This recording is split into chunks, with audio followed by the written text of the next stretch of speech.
I think it's mostly just noise.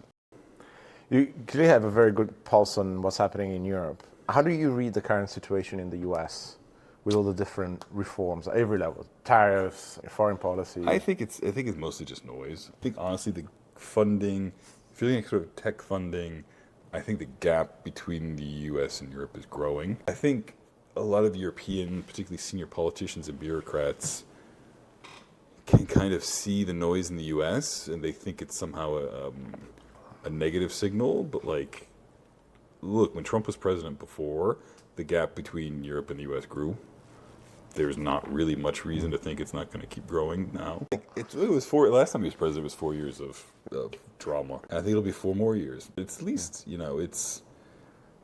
drama can be good for markets, right? Like, good for markets. It can really, reveal some opportunities. It can fast forward some needed demise of companies or industries, like so. Or regulators as well. Yeah. For how critical you want to be about Trump, but I think most biotech entrepreneurs are looking forward to know what's going to happen with the FDA, if it's going to be become more friendly. And that thing is like, so there's also an opportunity, like if you just keep, there is this solid argument that there's just far too much regulation, right? You have an administration that comes on and says, you know what, fuck regulation.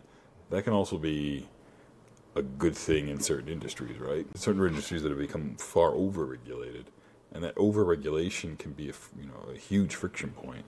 So it can impede the progress of a lot of companies, whether it's in pharma, whether you start looking at things like gene editing. There's a whole list of things that could be going faster than they've been going.